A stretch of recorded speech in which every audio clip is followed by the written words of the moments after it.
programação do Sport TV, Eric.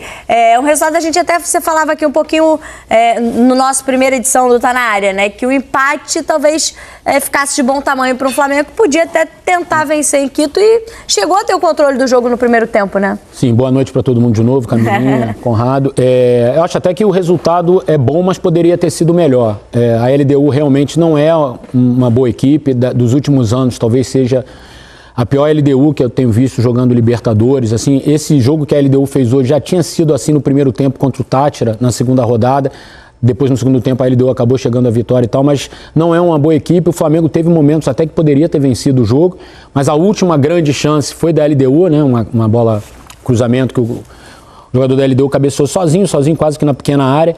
Eu acho que o saldo do empate, ele não é ruim para o Flamengo. Vai precisar vencer os 2 jogos de casa e ver o que vai acontecer no confronto na Argentina contra o Central Córdoba, para a gente ver se o Flamengo consegue se classificar em primeiro ou em segundo lugar. Aí vai depender muito desse jogo na Argentina. Mas eu acho que pensando em classificação, o empate foi bom. Conrado, boa noite mais uma vez, né? Para quem está chegando agora no Tá Na Área, a gente começou até mais cedo por aqui. Sem aparecer e basicamente copiando e colando, você consegue fazer um extra replicando notícias do Mengão. Quer saber como? Clica no link que eu deixei na descrição ou fixado nos comentários. O Flamengo que tinha algumas alterações ali do Felipe, uma estratégia parecia antes de começar a partida de tentar controlar o jogo no primeiro tempo, foi o que conseguiu fazer. No segundo, com jogadores de um pouco mais de velocidade, né? É isso, acho que essa foi a estratégia. Boa noite mais uma vez a vocês, a todos aqui com a gente. Na minha opinião, faltou um pouquinho de ousadia pro Flamengo. Assim, acho que ele jogou um pouco ali com o regulamento, acabou tendo um empate. Eu acho que todo mundo concorda que o empate, pensando em classificação, ficou de bom tamanho, mas a estratégia foi justamente essa que você disse, né? Eu acho que foi tentar controlar um pouquinho mais, primeiro tempo, até a entrada do Everton Araújo, né? Uma dupla de volantes, assim, mais de pegada ali no meio campo junto com o Pulgar, tirou um pouco da velocidade, e até ele deu dando a bola pro Flamengo no primeiro tempo, né? Fica mais aí com a bola, tentando contra-ataque, mas o Flamengo se arriscando pouco. E aí no segundo colocou mais os caras de velocidade. Eu fiquei com a impressão que se fosse o oposto, o Flamengo pressionasse mais no começo, com todo mundo mais fresco, poderia ter, de repente, ter feito o placar, porque eu tô com o Eric, limitado o time da LDU, bem limitado. E assim, para completar, né, das escolhas, né, eu falei do Everton Araújo por dentro, ele marca bem, mas com a bola fica devendo, acaba entregando a posse algumas vezes, e lá na frente o Juninho de novo, né?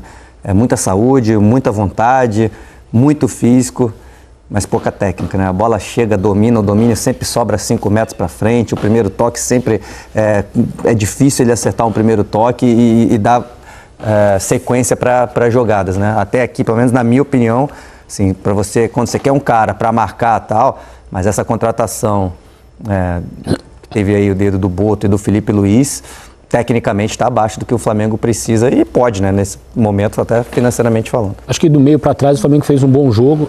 A gente até mostrou na primeira edição, o Flamengo sempre tomou gols em Quito, né? Sim, dessa vez verdade. passou sem tomar gol. Eu acho que os jogadores do meio para trás todos jogaram muito bem, assim, aguentaram o tranco. O Wesley fez uma partida muito boa, inclusive apoiando bastante. O Ayrton Lucas, que é sempre muito criticado defensivamente, acho que ele fez uma partida segura também. Os 2 zagueiros, acho que o que ficou faltando mesmo foi do meio para frente. Achei que o Gerson não fez de novo um bom jogo. Bruno Henrique também não conseguiu apresentar suas melhores credenciais, que é velocidade, chute, movimentação, muito mal também no jogo. O Juninho, como o Conrado já falou também, sempre 1, 2 segundos atrasado no lance, não conseguindo. O Arrascaeta também sentiu. Então acho que do meio para frente o Flamengo ficou devendo bastante, mas do meio para trás achei que o Flamengo fez um bom jogo. Já é o 4º jogo seguido, inclusive, que o Flamengo não sofre gols. Teve a chance no final, é claro, né? Foi clara ali do Estrada, mas tirando isso, o Flamengo não sofreu parada, defensivamente, né? Foi até uma bola parada, cobraram um escanteio rápido, o Flamengo demorou a chegar. Também, né? Mas aí impedido, estava impedido. E o grande lance, o Flamengo teve um grande lance no segundo tempo, que foi uma jogada individual do Luiz Araújo. Jogadaço. Que ele arrancou do meio, driblou dois jogadores, chegou quase que na entrada da área, já dentro da meia-lua, assim, bateu forte, a bola subiu um pouco, era uma chance, assim, bem clara de gol. Daqui a pouco a gente vai trazer mais informações dessa partida, vamos ter uma análise melhor aqui também, mais profunda do Eric e do Conrado sobre essa partida. O Flamengo e LDU acabou agora há pouco, 0-0 o placar desse resultado, dessa partida lá em Quito, o resultado de Flamengo e LDU. Mas daqui a pouquinho tem em casa contra o Deportivo Táchira, ainda não jogou, e o Flamengo chegou a 4 pontos com esse resultado. consegue manter um grupo equilibrado, podendo ainda ver o Central Córdoba assumir a liderança caso vença o Deportivo Táchira nessa rodada. Mas aí falando mais dessa partida, um pouquinho do que vocês já pontuaram aqui no início do Tá Na Área, era um resultado importante para o Flamengo, pelo menos pontuar fora de casa, depois do resultado, ainda dentro até desse raciocínio que o Eric, né, trouxe de pequenos mata-matos por ter perdido em casa a última rodada para o Central Córdoba, mas a gente vê, acho que talvez hoje um Flamengo que teve... o torcedor tem sentido um pouco um Flamengo que cria muitas situações e tem pecado ali na finalização, né? No último detalhe para chegar no gol. Hoje talvez não tenha tido tanto essas chances claras como teve nas últimas partidas. Encarou o jogo de uma forma diferente que o time do Felipe Luiz costuma ser, que é de jogar em cima o tempo todo, pressionar, amassar o adversário. Claramente foi mais precavido, pensando muito nisso. Claro, quero ganhar, mas não posso ir com tudo, tomar um contra-ataque, não posso errar hoje, né? Eu acho que o Felipe Luiz entrou e o Flamengo hoje entrou pensando assim, não posso errar. Se eu tentar daquele jeito tomar contra-ataque e perder aqui, vai ficar difícil na sequência, porque aí você vai jogar fora de casa na Argentina na próxima e aí fica muita pressão. Então o empate foi muito por conta disso. Então não criou realmente tanta chance assim, realmente criou bem pouco. Passou muito pelo que o Eric falou, também o desempenho ofensivo de muitos jogadores abaixo, mas eu acho que isso também passa pela escolha do Felipe Luiz. Eu acho que se começa, por exemplo, com os caras mais dribladores, de partir para cima, isso poderia abrir um pouquinho mais um pouquinho o jogo, né? Acho que até, de repente, pode ser também que não esperava que a LDU fosse jogar um pouquinho mais atrás, né? Se de repente o Felipe Luiz esperasse que no primeiro tempo a LDU fosse tentar marcar muito em cima e aí fosse dar muito espaço para um Bruno Henrique correr nas costas, para um Juninho correr nas costas, tem disso também, né, no futebol. Ele pensou uma coisa e não aconteceu no primeiro tempo. Mas enfim, conseguiu um empate, enfim, jogou com regulamento. E eu acho que pensando em classificação, funcionou. Assim, um senão que eu faria hoje no trabalho do Felipe Luiz, eu acho que ele demorou a mexer no Bruno Henrique. Achei que o Bruno Henrique estava bem mal, principalmente no segundo tempo, não estava conseguindo vencer os duelos, não conseguia dar sequência nas jogadas. 2, 3 vezes a bola bateu no pé dele e morreu a jogada de ataque do Flamengo. Acho que o Cebolinha até entrou melhor do que ele, assim, já entra mais descansado. Então, talvez se no momento que ele pôs o Pedro, ele já tivesse colocado o Cebolinha, acho que a coisa aconteceria mais, assim. Talvez até colocar o Luiz Araújo logo também, que entrou com força, com vitalidade, puxando o time para frente. Acho que o Felipe demorou um pouquinho, ele fez a primeira substituição do Pedro, acho que ali ele já deveria ter feito pelo menos mais uma, ou a do Luiz Araújo, ou a do Everton no lugar do Bruno Henrique. Acho que o time ganharia mais força ofensiva com isso. Achei que a atuação do Bruno hoje ficou bem abaixo e o Arrascaeta, naturalmente, a questão física dele pesa muito, ainda mais num jogo na altitude. Então, você viu no segundo tempo, o Arrascaeta já não... A bola escapulia do pé dele, assim, ele correu um risco sério no lance no segundo tempo. Ele já tinha cartão amarelo e aí a bola escapuliu, ele tentou dar um carrinho. Poderia ser, se ele acerta, talvez o juiz fosse rigoroso. É porque no primeiro tempo ele leva uma pancada, exato, né? Mas... Não, ele faz uma falta e leva um cartão amarelo, o Arrascaeta, né? No primeiro tempo. Uma bola que escapole, que ele tenta. E no segundo tempo aconteceu um lance igual na intermediária defensiva. E ali ele correu um risco e tal. E acho que muito tem a ver com cansaço. Então acho que o único sinal que eu faria hoje no trabalho geral do Flamengo, comissão técnica, jogadores, eu acho que o Felipe poderia ter antecipado algumas mexidas. Mas, bom, ele tá lá, ele sente, ele sabe que cada um pode dar. Assim, né? A altitude não é de 4 mil metros, não é o alto, mas então, exatamente por isso. Passe, uma bola ali, teve acho que ainda no primeiro tempo, né? Que o Arrascaeta pegou, foi tocar no Gerson, posso vai um pouco mais... Teve uma que o Luiz Araújo abriu no Cebolinha já no segundo tempo também, que era uma bola boa de ataque, assim, aí a bola passou por baixo do pé do Cebolinha. E você vê os domínios não são tão limpos assim, né? Eu falei a questão do Juninho, né? O Juninho no Maracanã já tá com mais dificuldade de dominar, ainda na altitude, mais ainda, né? A bola fica muito mais viva. Talvez o Juninho nunca tenha jogado um jogo na altitude. Saiu do Brasil, ficou um tempão na Europa, talvez nunca tenha jogado um jogo com esse nível de... que você precisa de um refino maior para dominar e tal, né? Agora, quem eu achei que fez um partidaço, assim, a transmissão lá, a Comebol elegeu o Danilo melhor em campo, né? Eu vi. Eu acho que o Wesley foi, assim, o melhor jogador do Flamengo. Acho que ele fez uma partida defensivamente. Só errou um lance, que ele tentou atravessar uma bola, né? Sim. No primeiro tempo e atravessou mal a bola. Mas eu acho que ele fez uma partida defensiva perfeita, com diagonais defensivas, bola aérea, ele muito bem. E ofensivamente ele é um dínamo, né, cara? Assim, ele não para, ele rouba e vai, perde na frente e volta. Achei que ele, pra mim, foi o melhor jogador do time hoje. É um Flamengo que conseguiu um resultado importante, um empate em 0-0, pontua, como a gente está vendo no grupo do Flamengo, mantém a LDU ali próxima.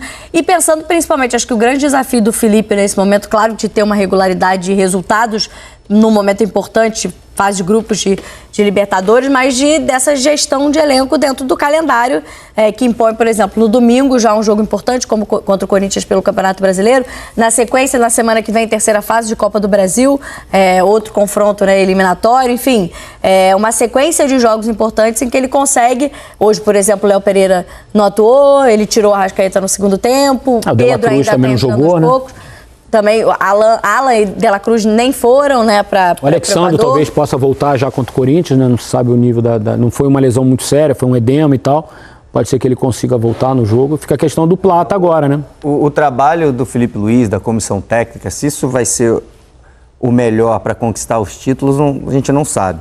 Mas assim, ninguém vai chegar no segundo semestre falando que tem jogador estourado, que tem muita minutagem. Ele está rodando, está usando o elenco forte que o Flamengo tem. Agora, alguém pode falar, deveria ter usado tal jogador titular lá na frente, por isso foi eliminado. Aí vai ser uma outra conversa lá na frente, mas não vai ter, assim, jogador, caramba, esse cara aqui não jogou todas as partidas, tá todo mundo rodando de certa forma, vai ter um ou outro ali, talvez o Gerson tá jogando mais que os outros, mas assim, ele tá rodando bastante e isso tende a ser importante numa reta final do segundo semestre. Aí pensando bem lá para frente, vai ter geralmente pernas mais frescas por esse trabalho que ele está fazendo. O clube está prometendo ainda trazer mais 2, 3 jogadores ainda na janela do meio do ano, né? Que encorpa o elenco, assim. Provavelmente vai perder o Wesley também, que eu acho que vai ser uma perda bem substancial para o time, porque embora o Varela tenha jogado direito, acho que assentou no time, assentou no clube, mas é outra característica completamente diferente. Até a forma que o time está jogando. Joga em função do Wesley, o Gerson pelo meio ali vindo. Não que fez um time para o Wesley, tá, gente? Mas tem a ver adaptação, com a ultrapassagem dele, tem a ver com o Gerson jogar na direita. Tem a ver com a forma que o time ataca, que você... Talvez com o Varela, você precisa jogar com... Varela ter mais chance na esquerda. Talvez o Varela na direita, você precisa jogar com ponta ali, não com o Gerson, né? Sim. Pode acontecer. Mas, enfim, eu acho que na média... Agora, tem que botar o olho na classificação, porque, assim, se der a lógica, o Central Córdoba vai ganhar do Táchira, na Argentina. E aí ele vai a 7 pontos. O próximo jogo do Flamengo é contra o Central Córdoba. Aí, esse é um outro jogo que, se você empatar, tá tudo certo. Porque aí você vai trazer... Embora você venha para o Maracanã em terceiro, muito provavelmente, você com 2 vitórias você vai classificar. Vai fazer... 5, 8, 11 pontos, vai classificar, entendeu? Então, assim, ainda não é uma situação fácil. Eu, imaginando que o Central Córdoba ganhe hoje, o Flamengo talvez, para ficar bem seguro, talvez não possa perder na Argentina, para não vir com a corda no pescoço. Até porque o Central Córdoba chegaria a 10 pontos, né? E aí, exatamente. E aí, a última rodada é Central Córdoba e LDU. Você não sabe se os times jogam para eliminar o Flamengo. Um passa em primeiro, o outro passa em segundo. Pode acontecer, porque o último jogo do Flamengo é contra o Táchira, já eliminado no Maracanã. Então, é pôr o olho na tabela, você tem que ver bem. Agora, eu acho que o Flamengo tem time para chegar na Argentina e ganhar do Central Córdoba também. Lá não tem altitude, não é uma torcida de River Plate, do Boca, enfim. Então, é isso. Você tem 15 dias, né, para essa próxima rodada de Libertadores. Acho que o Flamengo vai administrar o jogo contra o Botafogo da Paraíba pela Copa do Brasil. Acho que esse é um jogo que você tem que administrar nessa questão de minutagem. Você tem elenco exatamente para usar nesse tipo de jogo. Não precisa forçar todo mundo nesse jogo, que é o primeiro, fora de casa. É no Maranhão, né? Foi o jogo que foi vendido para o Maranhão. Acho que ainda não está acho que o Flamengo ainda não deu o aceite, né? Não tá 100%. Acho que não está 100%. A última informação que eu tinha lido é que o Flamengo não tinha dado o aceite. Precisava ter comprovação de que as despesas do Flamengo para o Maranhão vão ser pagas, enfim, essas coisas assim burocráticas. Mas é um jogo para rodar. Eu acho que até os clubes brasileiros em geral precisam ter isso melhor em mente. Se você tem um elenco forte, principalmente, né, a parte de cima ali, né, a galera com mais dinheiro, com mais elenco. Aí você vai jogar no Campeonato Brasileiro contra, sei lá, o Palmeiras, ou enfim, qualquer time lá de cima. Depois vai ter um jogo de Libertadores importante, um LDU. E aí você tem um jogo contra o Botafogo da Paraíba, cara, você tem, mesmo sendo eliminatório, você tem que confiar que... são 2 jogos, né?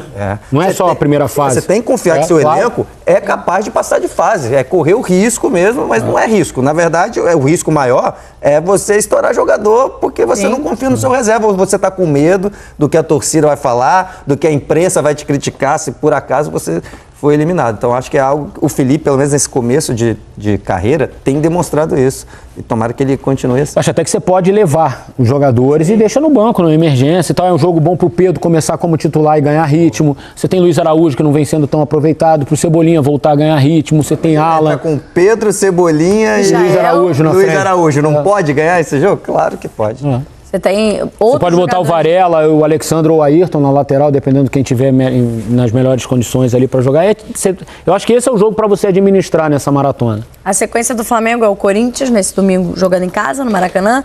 Aí o Botafogo da Paraíba, na semana que vem, terceira fase, jogo de ida, né, da Copa do Brasil.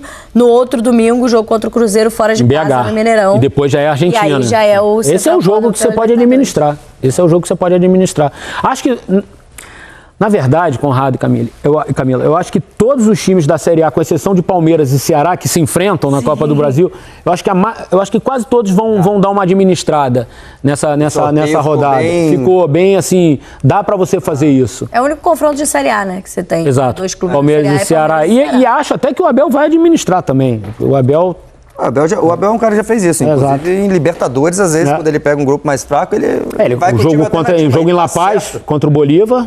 2023 ele estreia contra o Time Bolívar reserva. fora de casa com um time completamente E reserva. vai de meias novo, vai finais, jogar né, de agora São também em Paulo. La Paz contra o Bolívar, né? É agora, eu acho que é quando? É amanhã, é quinta-feira, Bolívar, né? Joga quinta-feira às 7 da noite e tem 6 pontos, né? Venceu, apesar das críticas da torcida, Exato, das reclamações, venceu os 2 jogos, tem 6 pontos, chega nessa terceira fase, podendo justamente Pode administrar esse jogo em La Paz, tranquilamente. Pro Flamengo já tem esse calendário de observar a Copa do Brasil, mas como a gente está falando contra o Botafogo da Paraíba. Pensando naquele jogador reserva que tá entrando pouco. Agora que é a minha chance? Agora em La Paz? Agora que eu vou receber a chance? Vou te falar, cara. Faz parte. É duro, cara. É duro, cara. É duro, assim. Você fica em La Paz, assim, parado, você sente... Sobe uma escada. Você sente o impacto da altitude, sabe? Imagina Potosí, Oruro, você sente, cara. E não é só jogar bola, né, gente? Não é bater uma peladinha. Não, é correr. jogar É alto nível, é esporte de alto rendimento, nível, né? Libertadores. E são caras bem preparados. A gente tá falando de atleta de altíssimo nível. Que sente, cara. Não tem jeito, cara. Não tem jeito. É duro. Dá uma dor de cabeça, cara. Assim, uma pressão na cabeça, assim, cara. Complicado. Quinta-feira terá esse desafio, Palmeiras pela Libertadores. O Flamengo hoje numa altitude um pouco menor em Quito, empatou em 0-0.